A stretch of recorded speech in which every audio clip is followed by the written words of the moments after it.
Ma'am, what's going on with you? You on something right now? I can't breathe.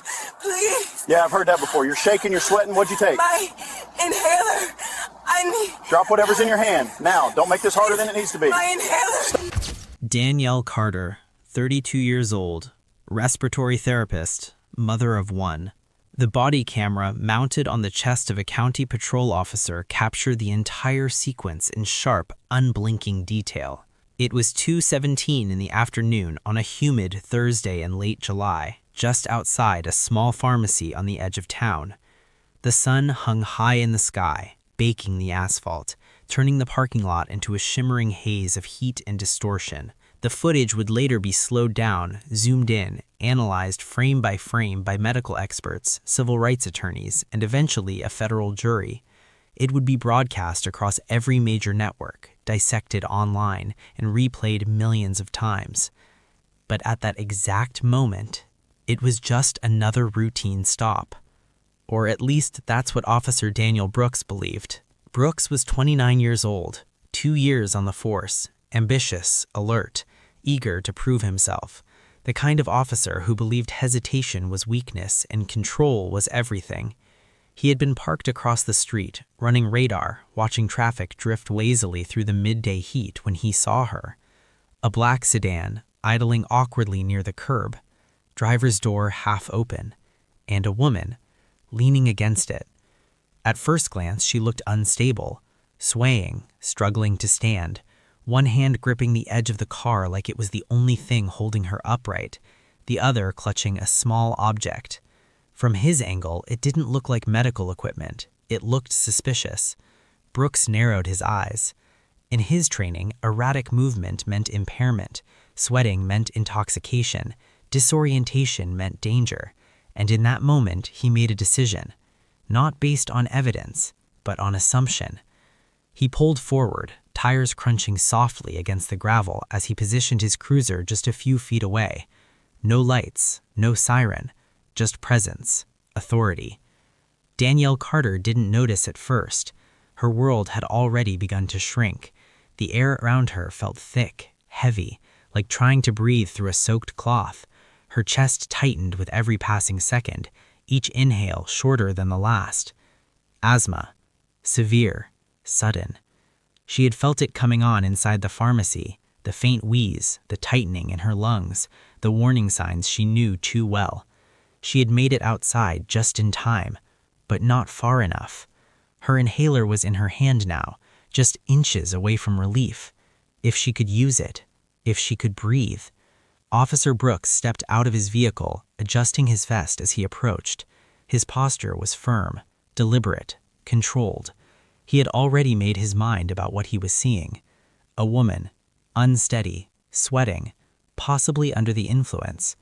"Ma'am," he called out, his voice cutting through the thick summer air. Danielle turned slightly, her eyes wide, desperate. Her lips parted, but the words came out fractured. I can't." Her chest rose sharply. No air, just effort. Brooks closed the distance. Up close, the signs were even more pronounced. Shaking hands, labored breathing, glossy eyes. To him, it confirmed everything. To her, it was the beginning of collapse. She raised the inhaler slightly, her hand trembling violently. "My inhaler." The word barely formed. Brooks' gaze locked onto the object, small, concealed in her grip, unknown.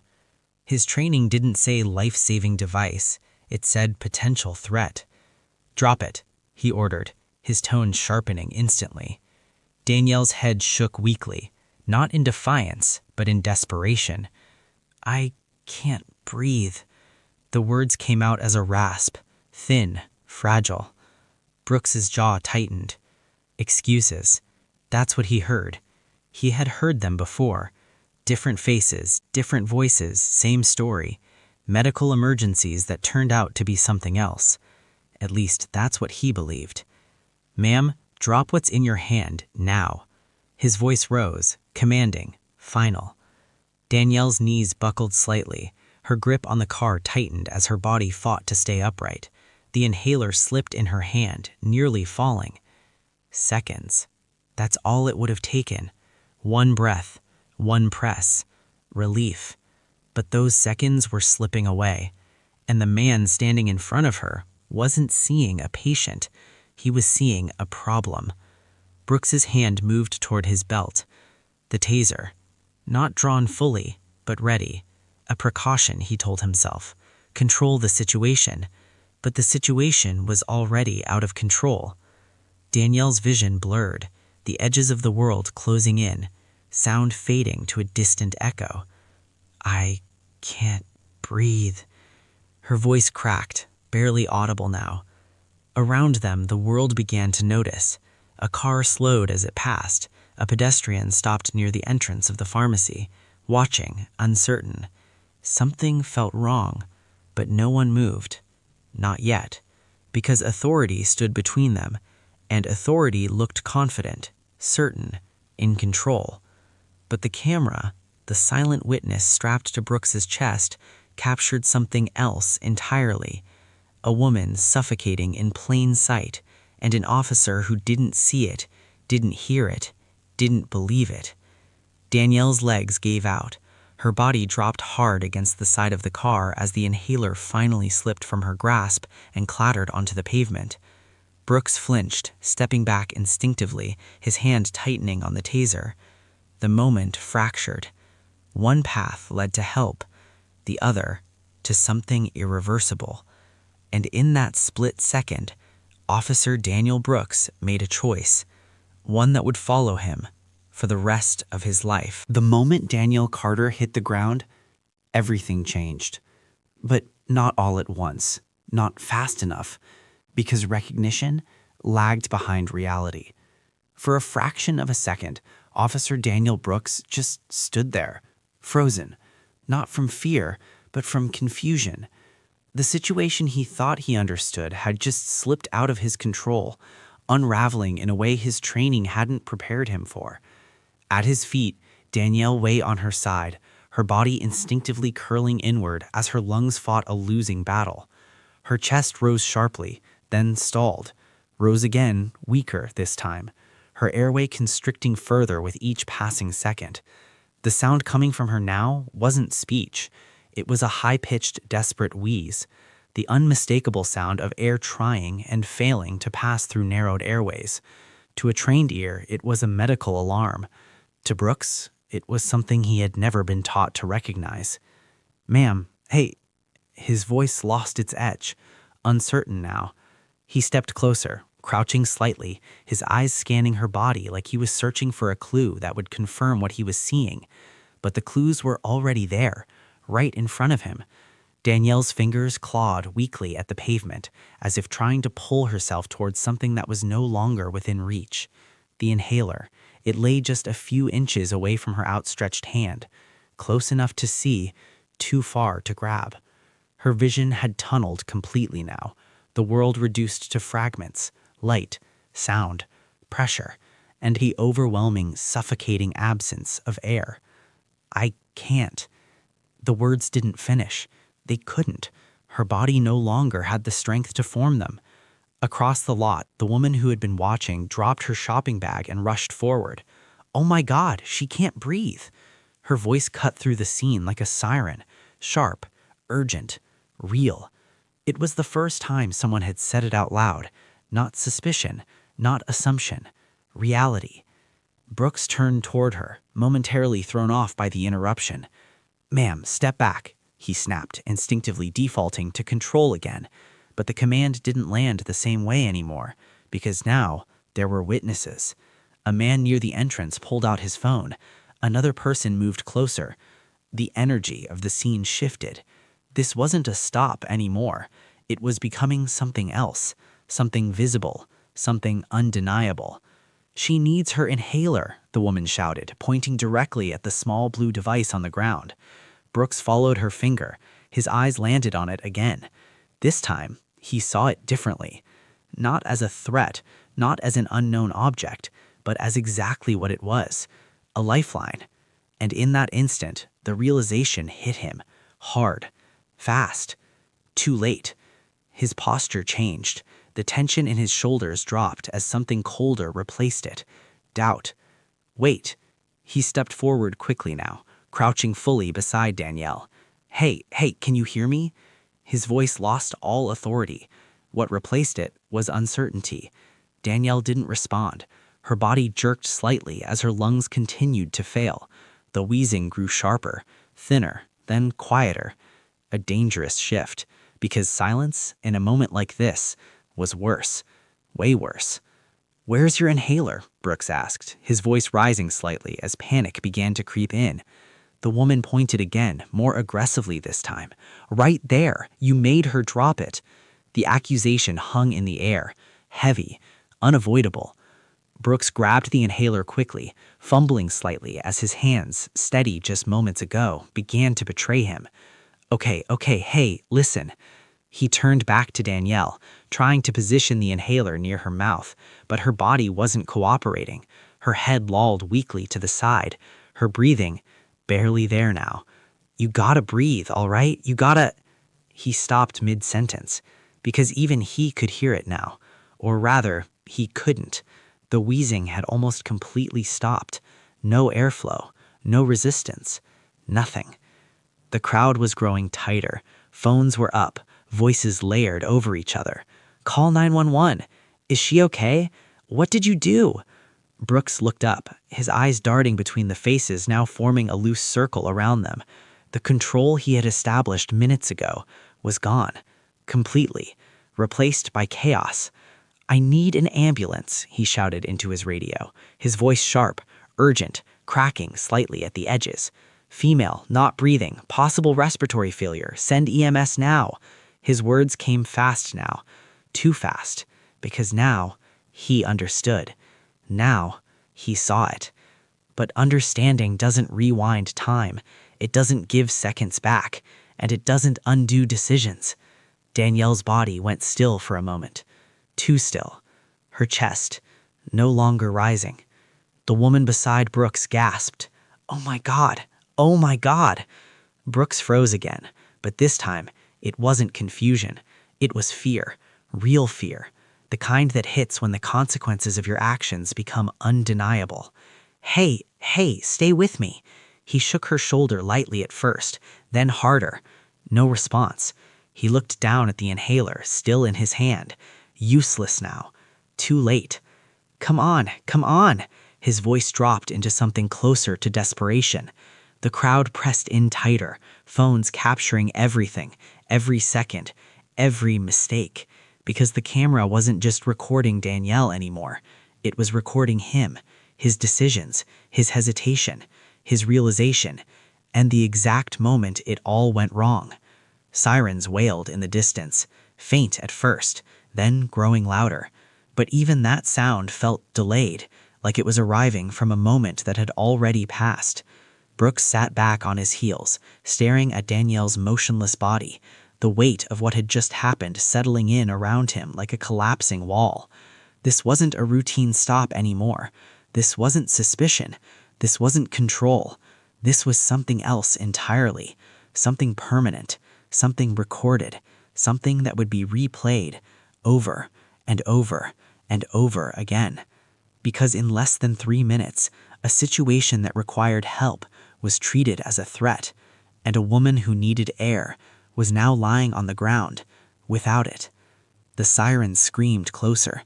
The crowd didn't move. The cameras didn't stop. And Officer Daniel Brooks couldn't look away. Because deep down, he already knew this moment was going to cost him everything. The sirens arrived before the understanding did. Loud, urgent, cutting through the heavy air like a warning that had come too late. By the time the first ambulance turned into the parking lot, Danielle Carter had already been on the ground for over a minute, unresponsive. Officer Daniel Brooks stood over her, one hand still clutching the inhaler, the other hovering uselessly in the air like he didn't know where to place it or what to do next. Because now, the situation had moved beyond control, beyond commands, beyond correction. Now, it required something he didn't have. Time. The ambulance doors burst open before the vehicle had fully stopped. 2 paramedics jumped out, their movements fast, efficient, practiced. No hesitation, no assumptions, just action. "What do we have?" one of them shouted as they dropped to their knees beside Danielle. Brooks opened his mouth. Nothing came out, because for the first time since this started, he didn't have an answer. The second paramedic leaned in close, checking Danielle's airway, her pulse, her chest movement. "She's not breathing properly. Get the bag." The words came sharp, immediate, focused, professional. A tone completely different from the one that had dominated this scene just minutes earlier. The first paramedic grabbed a bag valve mask from the kit and positioned it over Danielle's face, sealing it tight. "Come on, come on." They began assisting her breathing manually, each squeeze of the bag forcing air into lungs that could no longer pull it in themselves. Artificial, delayed, emergency intervention for a crisis that should have been prevented. "What happened?" the paramedic asked again, this time without looking up. Brooks swallowed hard. She wasn't complying. I thought." He stopped, because even he could hear it now. How it sounded. Incomplete. Wrong. The paramedic finally looked up, and the look on his face wasn't confusion. It was disbelief. "You thought what?" The question hung there. Heavy. Demanding. But Brooks didn't answer. He couldn't, because there was no version of that sentence that made sense anymore. The woman who had first rushed forward stepped closer, her voice cutting through the controlled urgency of the paramedics. "She told him she couldn't breathe." She pointed directly at Brooks. "He made her drop her inhaler."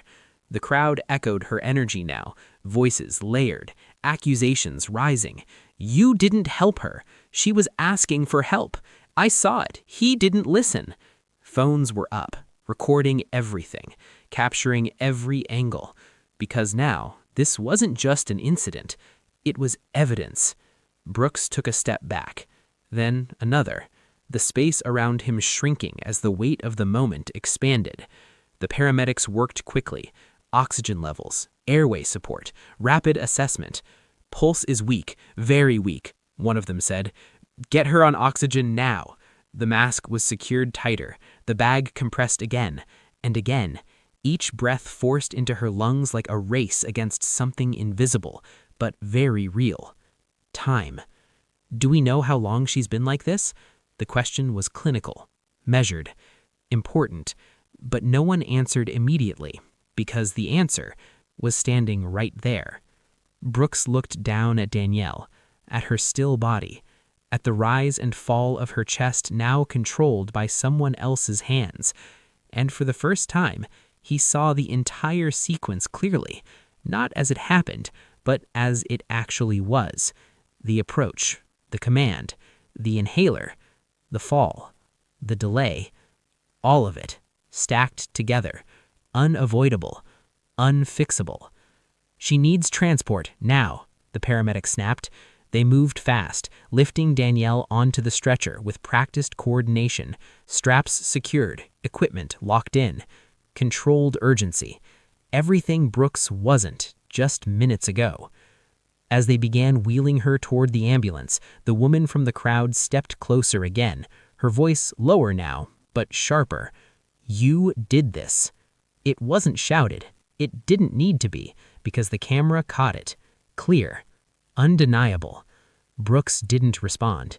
He couldn't, because deep down, he was starting to understand the same thing. The stretcher slid into the ambulance, doors slammed shut, and just like that, she was gone. But the scene didn't end. It shifted, because now the aftermath had begun. A second patrol unit pulled into the lot, lights flashing. An older officer stepped out, scanning the scene quickly. Crowd, phones, tension, and Brooks, standing alone. "What happened here?" the officer asked, his tone calm but firm. Brooks hesitated, just for a second, but that second said everything. She thought. He stopped again, because the words didn't hold anymore, didn't justify anything. The other officer glanced at the crowd, at the phones still recording, at the faces filled with anger, then back at Brooks. You thought wrong. Simple. Direct. Final. The weight of that sentence settled immediately, because this wasn't just about a mistake anymore. It was about a moment that had been seen, recorded, and witnessed by people who weren't going to forget it. In the distance, the ambulance siren faded as it sped away, carrying Danielle Carter toward a hospital she worked in, with colleagues who knew exactly what had just happened to her. And behind it, left a parking lot full of silence, heavy, uncomfortable, permanent. The body cam kept recording, capturing Brooks as he stood there, unmoving, staring at the empty space where Danielle had been just minutes ago. The inhaler still in his hand, a small plastic device that could have changed everything if it had been used, if it had been understood, if it had been allowed. But it wasn't, and now it never would be, because the moment had passed, the decision had been made, and the consequences were already in motion. The ambulance didn't slow down, lights flashing, sirens cutting through traffic. Every second mattered now, in a way it hadn't just minutes earlier. Inside the back, Danielle Carter lay strapped to the stretcher, her body still, her chest rising only when the paramedic forced it to. Mechanical, unnatural, necessary. "Stay with me, come on," one of them muttered under his breath, eyes locked on the monitor clipped to her finger. Numbers flickered. Oxygen saturation dangerously low, heart rate unstable. Her body was fighting, but it was losing ground, fast. "Push another round, let's go." The second paramedic worked quickly, preparing medication, hands steady, movements precise. There was no hesitation here, no confusion, no debate, just urgency. The kind that comes from knowing exactly what's at stake, because they understood something that had been missed earlier. This wasn't behavior. This wasn't resistance. This was a medical emergency that had gone untreated for too long. And now they were trying to reverse time, something medicine can't do. Across town, the emergency department doors swung open before the ambulance had even come to a complete stop. A team was already waiting, prepared, alert, because the call came in clear. Female, respiratory failure, critical. The stretcher rolled out fast, wheels rattling against the pavement as Danielle was rushed inside under bright fluorescent lights. 32-year-old female, severe asthma attack, delayed intervention, the paramedic reported quickly, walking alongside. Unresponsive for approximately 1 minute prior to assisted breathing. Oxygen saturation dropped significantly, still unstable. The words were clinical, efficient, but one phrase lingered longer than the rest. Delayed intervention. A nurse at the receiving end paused for just a fraction of a second, just long enough to register what that meant. Then the team moved, fast. They transferred Danielle onto a hospital bed, surrounding her instantly. Monitors connected, oxygen adjusted, orders flying. "Let's get respiratory in here now. I need a full panel, stat. Stay on her airway, don't lose it." Controlled chaos. But unlike the parking lot, this chaos had direction, purpose. Every movement calculated, every second accounted for. In the hallway, just outside the trauma room, a young nurse stood frozen. Her name was Tasha. She had worked with Danielle, shared shifts with her, laughed with her just days earlier over something small, something normal. And now, she was watching her being wheeled past, unconscious, barely breathing. "Is that Danielle?" Her voice was quiet, uncertain. No one answered her. They didn't need to, because the answer was already clear, and the look on her face said everything. Inside the room, the tension intensified, her airways tightening again. "Keep the oxygen flowing, don't let it drop." The respiratory specialist stepped in, eyes narrowing as he assessed her condition. He didn't need long. "Severe bronchospasm. This has been going on for a while."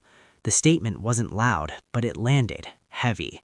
Because a while, in a situation like this, is the difference between recovery and something far worse.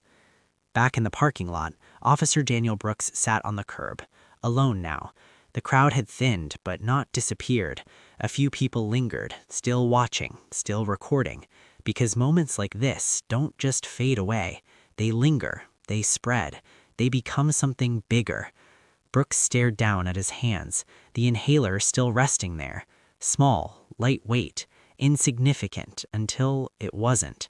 He turned it over slowly, reading the label without really seeing it. Salbutamol, prescription, emergency use. The words blurred together, because now they meant something different. Not just an object, not just a device, but a moment, a decision, a line that had been crossed without him even realizing it at the time. Inside the hospital, the tension hadn't eased, it had only shifted from immediate crisis to uncertain outcome. Danielle's body responded slightly to the treatment. Her oxygen levels climbed, slowly, painfully slow, but still not where they needed to be. "Come on," the doctor muttered quietly, eyes fixed on the monitor. Because even with intervention, the delay mattered. It always does. Minutes without proper oxygen leave a mark, sometimes temporary, sometimes permanent, and sometimes irreversible. In a small waiting area down the hall, a phone buzzed repeatedly on a table. Danielle's phone, caller ID flashing the same name over and over. Mom. Unanswered, because no one had called her yet. No one had told her that her daughter, the one who helped others breathe for a living, was now fighting to do it herself. Back outside, Brooks finally looked up. The flashing lights were gone now. The ambulance was gone. Even the urgency felt distant, replaced by something quieter, heavier, a realization that was still forming but impossible to ignore. Because this wasn't over, not even close. What happened in that parking lot was no longer contained to that moment. It had moved into the hospital, into the hands of doctors, into records, into reports, and into something else entirely, something bigger than him. The body cam on his chest was still recording, still capturing everything, the silence, the stillness, the weight of what just happened. Because footage like this doesn't disappear, it gets reviewed, questioned, replayed, and eventually judged. Inside the hospital room, the doctor stepped back slightly, exhaling slowly. "She's stable, for now." The words brought a momentary pause, not relief, not yet, just a break in the storm. Because "for now" is not a guarantee, it's a warning that the fight isn't over, that the outcome is still uncertain, and that what happens next will determine everything. Danielle lay there, motionless but breathing, assisted, supported, alive, but changed, because something had happened to her that shouldn't have, something preventable, something avoidable, something that started with a single wrong assumption, and now that assumption was about to cost far more than anyone in that parking lot could have imagined. By the time the case reached the courtroom, it wasn't just a video anymore. It was evidence. It was a timeline. It was a story that no one could unsee. The federal courthouse stood quiet that morning. Cold stone, high ceilings. The kind of place where moments don't just happen, they become permanent. Inside courtroom 4B, every seat was filled. Press lined the back wall. Cameras waited outside. And at the center of it all sat Danielle Carter. Alive, but not the same. She moved slower now, her breathing measured, controlled, every inhale deliberate, as if her body still remembered the moment it almost lost the ability to do it at all. Beside her sat her attorney, calm, prepared, focused, because this case was never going to be simple. Across the aisle, Officer Daniel Brooks sat stiff in his chair, suit pressed, face tight, but the confidence that once drove his decisions was gone, replaced by something else, something quieter, something closer to fear. Because today, it wasn't about what he thought happened, it was about what the video showed. "Play the footage." The judge's voice cut clean through the room. No emotion, just authority. The screen lit up, Body cam perspective. Date. Time. Clear. Undeniable. The jury watched. Every second. Every word. Every decision. They saw Danielle standing there, struggling to breathe. They heard her voice. "I can't breathe." Not once, not twice, but over and over again. They saw the inhaler in her hand, visible, obvious, ignored. They saw the command, "Drop it." Sharp, final, wrong. They saw the moment she collapsed, the exact second her body gave up after asking for help. And then they saw the delay, the seconds that stretched too long, the hesitation, the confusion, the absence of urgency when urgency was everything. The video ended, but the silence didn't, because now the room understood something clearly. This wasn't complicated. This wasn't unclear. This wasn't a gray area. This was a failure, captured in real time. Danielle took the stand the next day.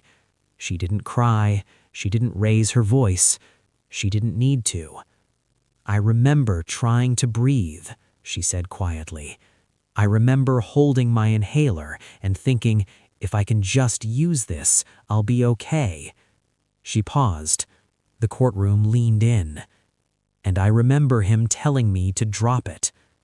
No anger, no exaggeration, just truth. "I wasn't resisting. I wasn't dangerous. I was suffocating."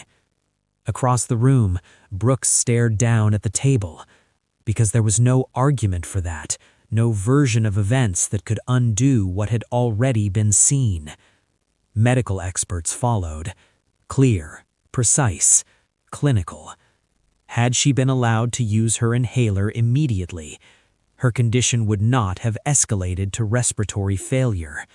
Simple, direct, devastating. The defense tried. Procedure, protocol, uncertainty. They called it a difficult situation, a judgment call, a mistake.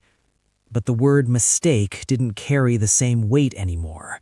Not after the video, not after the timeline, not after the outcome. Because mistakes don't usually come with warnings. This one did. "I can't breathe." The jury deliberated for less than 5 hours. When they returned, the courtroom stood still. The foreperson held the paper in both hands, voice steady. "We find in favor of the plaintiff." A pause. Short, but heavy. Compensatory damages, $1.5 million. A murmur moved through the room, but it wasn't over. Punitive damages. The foreperson glanced down again, then back up. $5.5 million. Total award, $7 million. The number landed hard, because it wasn't just money, it was a message that what happened in that parking lot mattered, that delay has consequences, that ignoring someone in their most vulnerable moment comes at a cost. Daniel Brooks didn't react immediately. He just sat there, still, processing something that couldn't be undone, because in one moment, one decision, he had gone from authority to liability, from control to consequence. Outside the courthouse, cameras flashed as Danielle stepped into the sunlight. Reporters shouted questions, microphones extended forward. But she didn't stop, not right away. She took a breath first, slow, controlled, intentional. Then she spoke. This was never about money. Her voice steady, clear. It was about being heard when I said I couldn't breathe. Behind her, her attorney watched quietly, because that was the moment that would travel farther than any verdict. Back inside, the courtroom emptied slowly, but the impact stayed. Because cases like this don't end when the verdict is read. They echo through departments, through policies, through every officer who watches that footage and realizes just how quickly everything can change. And somewhere in a quiet evidence room, that body cam footage still exists, unedited, unforgiving, unforgettable. A permanent record of the moment a call for help was mistaken for something else, and the price that mistake ultimately carried.